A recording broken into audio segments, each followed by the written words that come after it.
ప్రార్థన ఆలకించువాడు,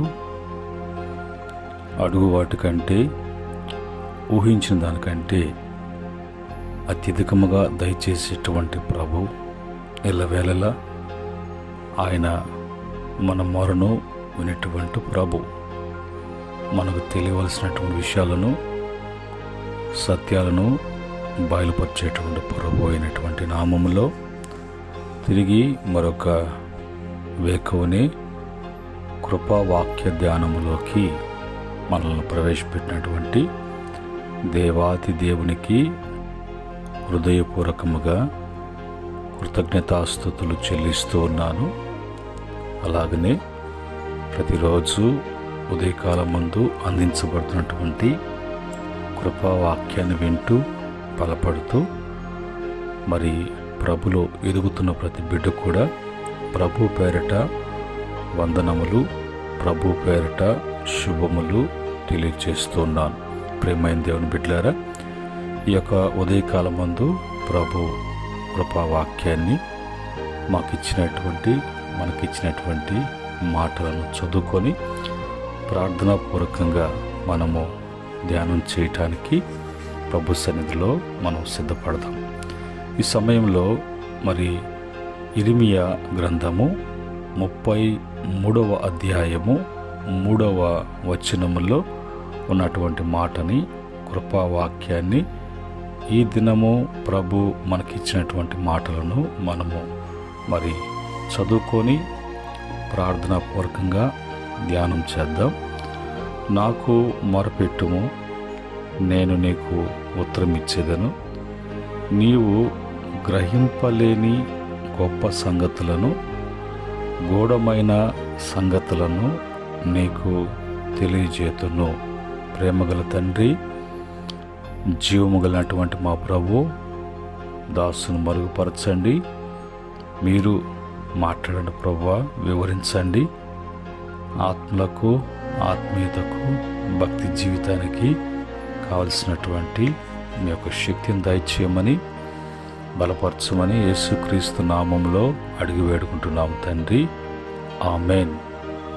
ప్రియమైన దేవుని బిడ్డలారా, ఈ యొక్క సమయంలో మనము దేవుని వాక్యం చదువుకున్నాం. ఇక్కడ దేవునికి మనము మొరపెట్టినప్పుడు ఆయన ప్రతిదీ కూడా మనకి తెలియచెప్పేటువంటి దేవుడిగా ఉన్నారు. ఇప్పుడు మన జీవితంలో అన్నీ తెలుసు అనేటువంటి వారు ఉంటారు. కానీ వాక్యం అంటుంది, నాకు అన్నీ తెలుసు అన్నటువంటి వాడికి ఏమీ తెలియదు అని. నేను జ్ఞానిని కదా అనుకున్నవాడు వెర్రివాడు కావలసి వస్తుంది అని అంటారు. కనుక ఈరోజు మన జీవితాలలో తెలియాల్సినటువంటి విషయాలు ఉన్నాయి, తెలుసుకోవాల్సిన విషయాలు ఉన్నాయి. అవి ఎలాగ తెలుసుకోగలము? అది తెలుసుకోవాలంటే అది తెలియచెప్పేటువంటి వారు ఎవరు? ఒకవేళ నువ్వు ప్రపంచమంతా తిరిగి గొప్ప గొప్ప చదువులు చదివి ఎంతో మరి విద్యను అభ్యసించి జ్ఞానాన్ని సంపాదించుకున్నా కూడా మరి తెలియాల్సినటువంటివి ఉన్నాయి. ఆ గొప్ప సంగతులు కానీ, ఆ గూఢమైనటువంటి సంగతులు కానీ అది తెలుసుకోవాలి అని అంటే ఈ చదువులు, ఈ జ్ఞానాలు పనికిరావు. అవన్నిటిని కూడా కలుగు చేసినటువంటి దేవుడు ఉన్నాడు. ఆయన మాత్రమే తెలియచేయగలడు. అయితే ఆయన యొద్ద నుంచి నువ్వు తెలుసుకోవాలి అంటే నీవు ఆయనకు మొరపెట్టేటువంటి వాడుగా, ఆయనకు ప్రార్థన చేసేటువంటి వాడుగా ఉండాలి. అప్పుడు ప్రభు నీవు గ్రహింపలేని గొప్ప సంగతులు ఉన్నాయి, అది నీకు తెలియదు. గూఢమైనటువంటి సంగతులు ఉన్నాయి, అవి తెలుసుకోవటం అనేది నీ వల్ల కాదు. కొంతమంది వాళ్ళ యొక్క తెలివితేటలు ఉపయోగించి ప్రతి ఇన్ఫర్మేషన్ని వాళ్ళు గ్యాదర్ చేస్తూ ఉంటారు. ప్రతి సమాచారాన్ని వాళ్ళు రాబట్టేటువంటి టాలెంట్ కలిగినటువంటి వారు ఉంటారు. అది వాళ్ళకి తెలియకపోయినా వాళ్ళకి తెలిసేంత వరకు ఆ ఆరాటం తపన ఆగదు. వాళ్ళకున్నటువంటి గొప్ప టాలెంట్ ఏంటంటే ప్రతిదీ కూడా వాళ్ళు ఇన్ఫర్మేషన్ని ఆ సమాచారాన్ని వాళ్ళు రాబడుతూ ఉంటారు. అప్పుడు వాళ్ళు తెలిసినట్లుగా వాళ్ళకి ఏదో మరి అవన్నీ కూడా తెలిసిపోతున్నట్లుగా ఏదోగా చెప్పుకుంటూ ఉంటారు. అది ఏది కూడా అది టైం వేస్ట్. తర్వాత వాళ్ళు దానివల్ల కొన్ని ప్రాబ్లమ్స్ ఫేస్ చేయాల్సి వస్తుంది. అయితే మన దేవుడు, మన ప్రభువు, ఆయన సర్వజ్ఞాని, సర్వాంతర్యామి. ప్రతిదీ కూడా ఆయనకు మరి తెలియకుండా ఉండేటువంటిది ఏది కూడా లేదు. సమస్తము కూడా ఆయనకు తెలుసు. మానవుని విషయంలో తలంపు పుట్టకముందే, మాట నోటికి రాకముందే అవన్నీ కూడా ఆయనకు తెలిసి ఉన్నాయి. నువ్వు ఏం మాట్లాడాలా, ఏ విధంగా జీవించాలా, ఏవేవి నీకు కావాలా అన్నీ కూడా నీవు పుట్టకముందే నేను కూర్చున్నటువంటి మరి ఆ గ్రంథములో లిఖితములాయను అనేది బైబుల్ చెప్తుంది. కనుక ఈరోజు మనము మొరపెడితే కానీ తెలియవు. మనం ఎందుకు మొరపెట్టాలంటే గ్రహించలేనటువంటి సంగతులు, గూఢమైనటువంటి సంగతులు ఉన్నాయి. అవి మరి ఎట్లాగా ట్రై చేసినా, ప్రయత్నించినా ఆ ప్రయత్నాలలో ఏది కూడా నువ్వు మరి రాబట్టలేవు, లేదంటే తెలుసుకోలేవు అనే విషయాన్ని మరి వాక్యం తేటగా మనకు చెప్తున్నప్పుడు మనం మొర పెట్టడం గురించి, మరి మొరపెట్టినప్పుడు ప్రభు తెలియచేసేటువంటి మరి మాటలను మనం ఎలా తెలుసుకోవాలి అనేది కూడా వాక్యం చూద్దాం. మొదటిగా ద్వితీయోపదేశకాండము 4వ అధ్యాయము 7వ వచనంలో 29వ వచనంలో కూడా మనం చూడవచ్చు. ఎలాగనగా మనము ఆయనకు మొరపెట్టినప్పుడల్లా మన దేవుడైన యెహోవా మనకు సమీపముగా ఉన్నట్లు, మరి ఏ గొప్ప జనమునకు ఏ దేవుడు సమీపంగా ఉన్నాడు. చూడండి, ఎవరు అలాగ సమీపంగా ఉన్నట్లుగా ఆ మొరపెట్టినప్పుడు వాళ్లకు మరి దేవుడు సమీపంగా ఉండి వాళ్ళకి ఏం కావాలో, వాళ్ళకి ఏం అవసరమో అని చూడగలిగినటువంటి బాధ్యత కలిగినటువంటి ఒక బాధ్యత అన్నట్టుగా, అది ఆ భారము ఆయనదే అన్నట్టుగా, మరి ఆయనకి మొరపెట్టిన వెంటనే ఎప్పుడు మొరపెట్టినా కూడా ఆయన సమీపంగా ఉన్నటువంటి దేవుడు. అంత గొప్ప దేవుడు మరి అంత గొప్ప జనమునకు అంత గొప్ప దేవుడిగా ఉండి అలాగ సమీపంగా ఉన్నటువంటి దేవుడు, ఈ దేవుడు లాంటి దేవుళ్ళు ఎవరైనా ఉన్నారా? అందరూ కూడా వాళ్ళు ఒకవేళ అనిపించుకోవచ్చు, కానీ వాళ్ళల్లో జీవం లేనటువంటిదిగా వాళ్ళు ఏ దేవునికి మొరపెడుతున్నారో, ఎక్కడికి వెళ్ళి మొరపెడుతున్నారో వాళ్ళకి మరి అజ్ఞాన స్థితిలో గుడ్డితనముతో వాళ్ళు మరి ముందుకు సాగుతున్నప్పుడు వాళ్ళకి అర్థం కావట్లేదు. కానీ ఏదో జరిగిపోతున్నట్టుగా వాళ్ళ ఊహించుకొని ఏదో చేస్తారు. కానీ ఈయన జీవము కలిగినటువంటి దేవుడు. ఈయన మరి చలనం లేనటువంటి వాడు కాదు అనేది వాక్యం ద్వారా మనం తెలుసుకోవాలి.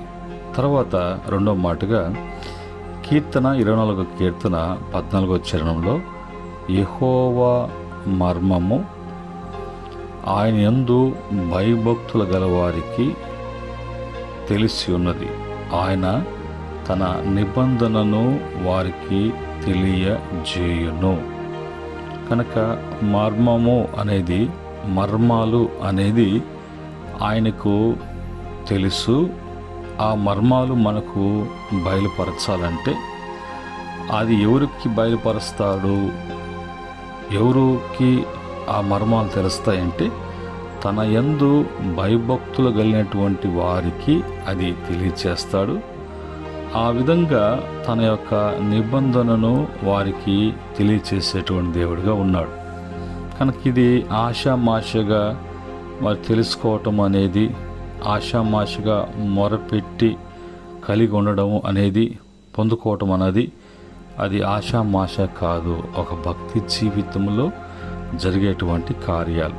మూడవదిగా కీర్తన 50వ కీర్తన 15వ చరణంలో, ఆపత్కాలమున నీవు నన్ను గూర్చి మొరపెట్టుము, నేను నిన్ను విడిపించేదను, నీవు నన్ను మహిమపరిచెదవు.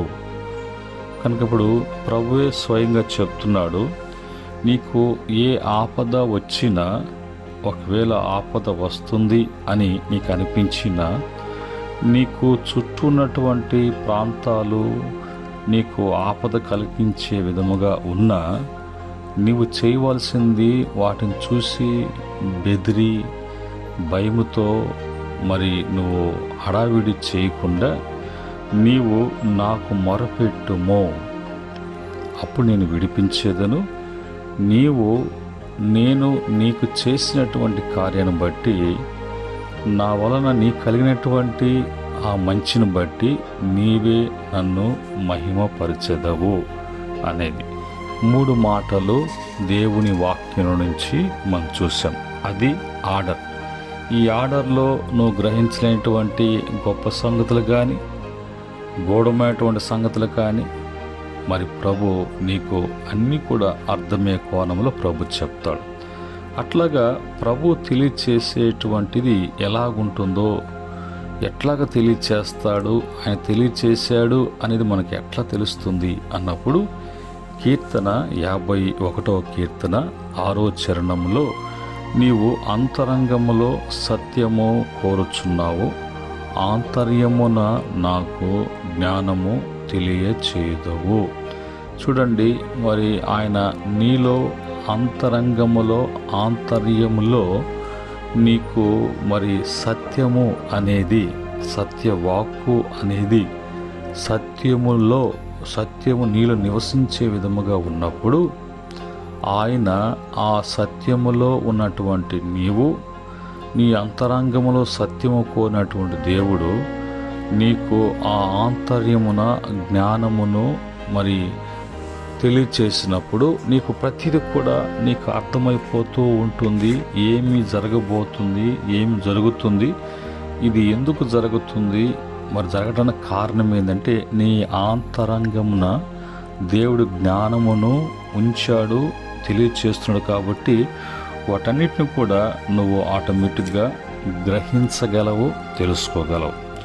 రెండో మాటకు వచ్చినప్పుడు, యెషయా గ్రంథము 42వ అధ్యాయం 9వ వచనంలో, మునుపటి సంగతులను సంభవించిన కదా, క్రొత్త సంగతులు తెలియజేయుచున్నాను, అవి పుట్టక మునిపే వాటిని మీకు తెలుపుచున్నాను. చూడండి, జరగబోయే విషయాలు కూడా, జరిగినవి ఎందుకు జరుగుతున్నాయి, జరిగిపోయినట్టు ఎందుకు జరిగాయి, ఇంకా జరగబోయేటువంటి ఎలాగుంటాయి అనేవి కూడా ప్రభు తన యొక్క బిడ్డలకు ఆయన తెలియచేసేటువంటి దేవుడిగా ఉన్నాడు.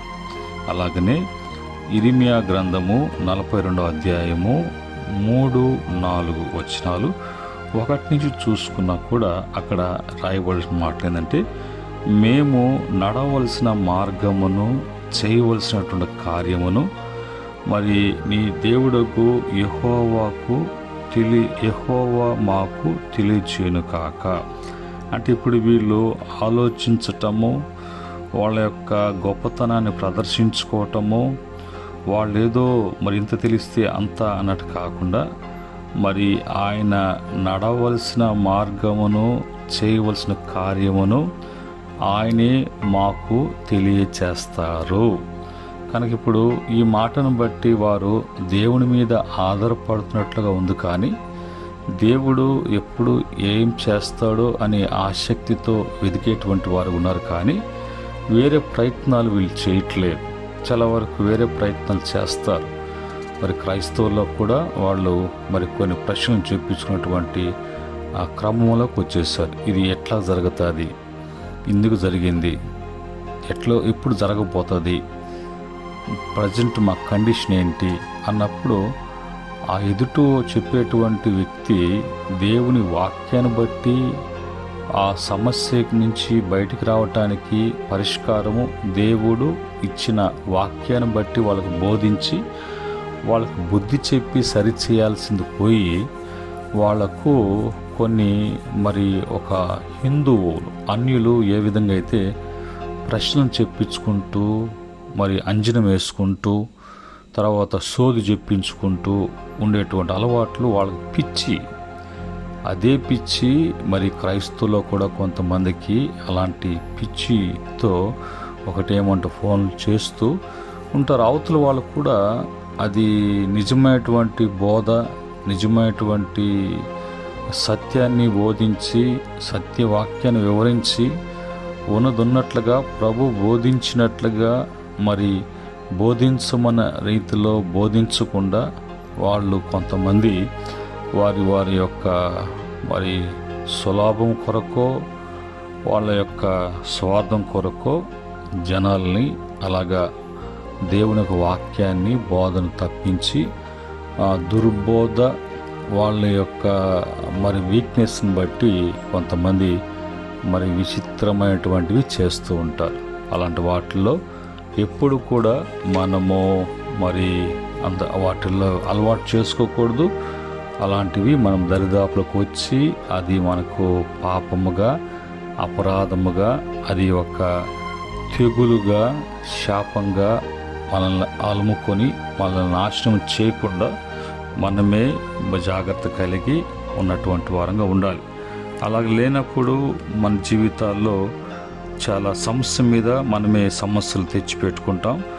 పాపానికి పాపము కూర్చుకున్నటువంటి వారంగా మనం అయిపోతాం. కనుక మనము జాగ్రత్త కలిగి ఉండమని, ఏది ఉన్నా దేవుణ్ణి అడగాలి, దేవునికి మనం చెప్పుకోవాలి, దేవుడే అది తెలియచేయాలి. అది ప్రతి ఒక్కరకు దేవుడు తెలియచేస్తారు. ఆయన యందు నమ్మకము, ఆయన యందు భక్తి, ఆయన సన్నిధి, ఆయన నోటి నుంచి వచ్చే మాట విషయంలో ప్రతిదీ కూడా నువ్వు ఎరిగినటువంటి వాడిగా సత్యము అనేది నీ ఆంతరంగములో సత్యాన్ని బట్టి దేవుడు జరగకముందే, చేయకముందే అవి ఎందుకు జరగతాయో తెలుసుకుంటావు, జరగబోయేది ముందుగా నీకు తెలియచేయబడదని ప్రభు చెప్తున్నాడు. ఈ విధంగా ఇంకా మనకు మరుగైనటువంటి గ్రహించినటువంటివి గొప్ప సంగతులు ఏదున్నా కూడా దేవుని వలనే మనకు లభిస్తాయి అనేది మనము తెలుసుకోవాలి. ఆ క్రమంలో యోసేపుకు ఐగుప్తులో ఉన్నప్పుడు కళ వచ్చినప్పుడు, ఫరో కలవరం కలిగినప్పుడు ఆ కళ భావము చెప్పినప్పుడు చెప్పటానికి ఇతను సమర్థుడు అని యోసేపును గురించి రాజు కాడినటువంటి ఆ ద్రాక్షారసం అందించేటువంటి, రొట్టె అందించేటువంటి ఆ యొక్క పనివారు చెప్పినప్పుడు అతను అంటాడు, యోసేపు, ఇది నా వలన మీకు తెలియచేయబట్టం కాదు, సమస్తాన్ని ఎరిగినటువంటి, సమస్తాన్ని తెలియపరిచేటువంటి ఆయన పరలోకంలో ఉన్నాడు. ఆయనకు మొరపెట్టినప్పుడు ఆయన నాకు బయలుపరిస్తే, ఆయన నాకు తెలియచేస్తే నేను చెప్తాను అని అక్కడ చెప్పినప్పుడు అతను అసలు అతనికి అర్థం ఎట్లాగ ఇతను చెప్పగలిగినాడు.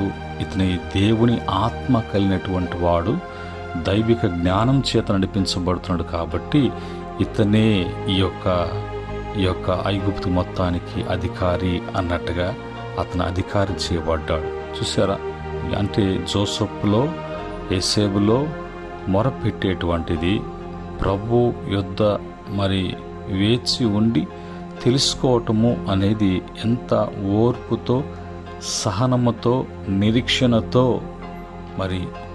ఆయన మీద కంప్లీట్గా ఆధారపడి అటువంటి అనుభవం యోసేపులో ఉన్నది. అలాగనే దానియేలు విషయంలో కానీ, బాప్తిస్మిచ్చే యోహాను విషయంలో కానీ, అపోస్తలుడైనటువంటి పౌలు విషయంలో కానీ, మనకు ధర్మశాస్త్రం తెచ్చిపెట్టినటువంటి మోషే ద్వారా కానీ, అలాగనే దావీదు కానీ, చివరికి యేసు ప్రభు వారు కూడా ఆయన పరలోకపు తండ్రి తెలియచేసేటువంటి విషయాలను తెలుసుకొని మొరపెట్టి తెలుసుకొని మనకు ఆయన తెలియచేసినట్లుగా యేసు ప్రభు వారి స్వయంగా చెప్పారు. కనుక ప్రతి ఒక్కరు కూడా అదే క్రమంలో మొరపెడదాం. మనకి ప్రభు అన్నీ తెలియచేస్తారు. ఎక్కడ కూడా మనము నష్టపోకుండా, ఎలాంటి వాటికి మనము ఇబ్బంది పడకుండా ప్రభువే మన జీవితాలలో గొప్ప కార్యాలు జరిగిస్తారు. అటు కృప యేసుక్రీస్తు ద్వారా కలుగునుగాక. ఆమేన్. ప్రేమగల తండ్రి, జీవములైనటువంటి ప్రభు, ఉదయకాలం మందు మొరపెట్టడం, తెలుసుకోవటం విషయాల గురించి తెలియచేశారు. ఈ మాటలు వింటున్న బిడ్డల్లో కూడా వ్యర్థమైనటువంటి ప్రయత్నాలు, అనవసరమైనటువంటి తిరుగుళ్ళు, లేనిపోని వాటి మీద ఆశలు ఏది కూడా కాకుండా వాక్యంలో బోధించిన రీతిగా బిడ్డలు నడుచుకోవటానికి, తద్వారా గొప్ప మేళ్ళు బిడ్డలు కలిగి ఉండటానికి, గ్రహించలేనటువంటి గూఢమైనటువంటి సంగతులు ఉన్నాయి అని మీరే వ్రాయించారు. అవి మాకు ఏది కూడా తెలియదు ప్రభువా. మా ఆంతరంగంలో జ్ఞానమును తెలియచేసే దేవుడిగా, నీ భక్తులుగా జీవించేటట్టు మా జీవితంలో ప్రతిదీ కూడా అది మాకు ముందుగానే తెలియచేసి జాగ్రత్తపరిచే దేవుడిగా, మాకు మంచి చేసే దేవుడిగా ఉన్నందుకు మేము స్తుతిస్తున్నాం. అటు స్థితి ప్రతి బిడ్డ కూడా అనుగ్రహించమని యేసుక్రీస్తు నామంలో అడిగి వేడుకుంటున్నాము తండ్రి. ఆమేన్. పరమందు తండ్రి ప్రేమ, కుమారుని కృప, పరిశుద్ధాత్మ యొక్క సహవాసం ఈ మాట వింటున్న బిడ్డలకును, సకల పరిశుద్ధులకును, ఆయన దాసులకును సదా తోడే నడిపించునుగాక. ఆమేన్. దేవుడు మిమ్ములను, మీ కుటుంబాలను దీవించి ఆస్వాదించి వదిలింపచేయునుగాక. ఆమేన్.